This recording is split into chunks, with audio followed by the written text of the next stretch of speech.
অগ্নিনাভ শিৱ মন্দিৰৰ স্বত্বাধিকাৰী বাইদেউগৰাকী বাৰে বাৰে কিয় বিপদত পৰিছে? ভক্তসকললৈ কিমান কেজি চাউলৰ ভোগ বনাই আপোনালোকে জানেনে? হয়তো সেয়া জানিলে আপোনালোক আচৰিত হ'ব। তেওঁ আজি উল্লেখ কৰিছে যে 67 কেজিৰ চাউলৰ তেওঁ প্ৰতিদিনে ভোগ বনাইছে। ইমানেই ভক্ত সমাগম বাঢ়িছে যে ভোগ বনোৱা চাউলৰ সংখ্যাও বহুত বাঢ়ি গৈছে। নমস্কাৰ বন্ধু বান্ধৱীসকল, মই মৰমী। মোৰ ইউটিউব চেনেলটোলৈ আপোনালোক সকলোলৈকে স্বাগতম জনালোঁ। আশা কৰোঁ আপোনালোকৰ সকলোৰে ভাল। বৰ্তমান মোৰো ভালেই বাৰু। হয়, মই অগ্নিনাভ বাবাৰ ওপৰত এইকেইদিন বহুকেইটা ভিডিঅ' প্ৰস্তুত কৰি আছোঁ। বৰ্তমান বাইদেউগৰাকী বিমূৰত পৰিছে। ভক্তসকল ইমানেই সমাগম হৈছে যে ভক্তসকলৰ পৰা তেওঁ অকণো কাম বন কৰিবলৈ সুবিধা নোপোৱা হ'ল।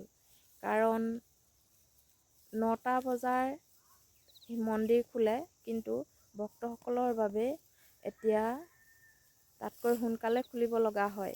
আৰু এটা কথা হৈছে, ভক্তসকলে যিসমূহ দ্ৰব্য বস্তু আনে, সেই দ্ৰব্য বস্তুসমূহ অনা বেছি হোৱাৰ বাবে তেওঁলোকৰ সামৰি সুতৰি থ'বলৈ মানুহ নাইকিয়া হৈছে। সেয়েহে তেওঁ আৰু বিপদত পৰিছে। কাৰণ সেই দ্ৰব্য বস্তুসমূহ এতিয়া বহুত আঠানি হ'বলৈ ধৰিছে। ইমানেই আঠানি হৈছে যে সামৰিবলৈ তেওঁলোকৰ মানুহ যথেষ্ট কেইজন দৰকাৰ হৈছে। 3জন মানুহৰ তাত কৰ্মৰত আছে। সেই 3জনে কাম কৰি শেষ কৰিব নোৱাৰা হৈছে। গতিকে 67 কেজি চাউলৰ তেওঁলোকে ভোগ বনাই 10 কেজি চাউলত তেওঁলোকে 60 লিটাৰ গাখীৰ দিয়ে। তেতিয়া আপোনালোকে ভাবকচোন কিমান টকা খৰচ হৈছে। আচলতে এই খৰচৰ অনুপাতে তেওঁ এনেকুৱাবিলাক কৰিবলৈ বাধ্য হৈছে নেকি? কাৰণ তেওঁ খৰচৰ মূল্য উঠা নাই নেকি? বহুত প্ৰশ্ন আচলতে মানুহৰ মাজত উত্থাপন হয়। সেই হেতুকে এই বাইদেউগৰাকীয়ে তেনেকৈ কৈছে নেকি বুলি যি টি কথা মনলৈ আহি যায়।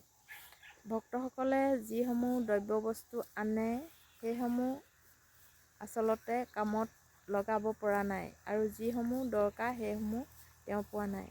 বাৰে বাৰে কৈ আছে যে অনলাইন শৰাই দিয়ক আৰু ৰাজহুৱা বন্তি গছত সেৱা লওক, আৰু য'ত ত'ত চাকি জ্বলোৱাটো তেওঁ নিষিদ্ধ কৰি দিছে। কাৰণ তেওঁ যিটো মন্দিৰ, সেই মন্দিৰ ইতিমধ্যে কেঁচা।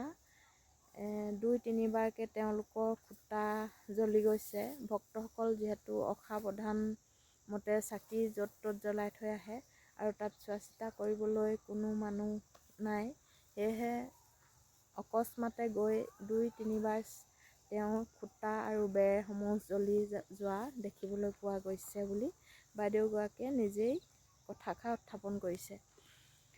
সেই হেতুকে ছমাহলৈকে বাইদেৱে কৈছে যে মন্দিৰভাগ আমি এতিয়া ৰাজহুৱা শৰাই আৰু ৰাজহুৱা বন্তিতে সমাপ্ত ৰাখিম। 1 ফেব্ৰুৱাৰীৰ পৰা যিহেতু ভক্তসকলে শৰাইখন লৈ নাহে, তাৰে কামনা কৰি তেওঁ যথেষ্টকেইটা ভিডিঅ' প্ৰস্তুত কৰিছে। আপোনালোকে নিশ্চয় দেখিছে চাগৈ।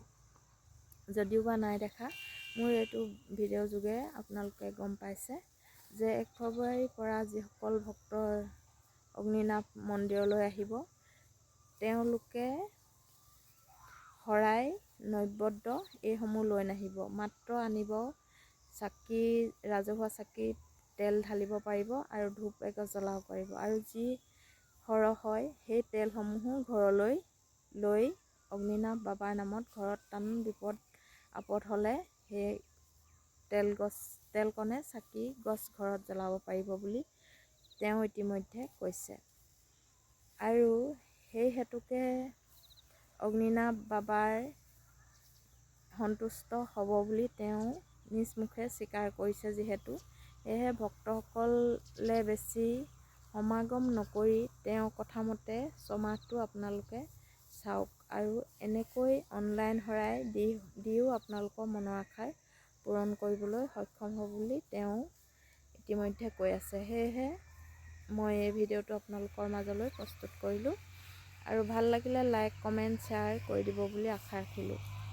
আৰু যিসকলে মোৰ চেনেলটো নতুনকৈ চাইছে তেওঁলোকে ছাবস্ক্ৰাইব কৰি কাষতে থকা বেল আইকনটো ক্লিক কৰি অল কৰি দিব বুলি আশা ৰাখিলোঁ। আজিলৈ আহোঁ তেতিয়া, ধন্যবাদ।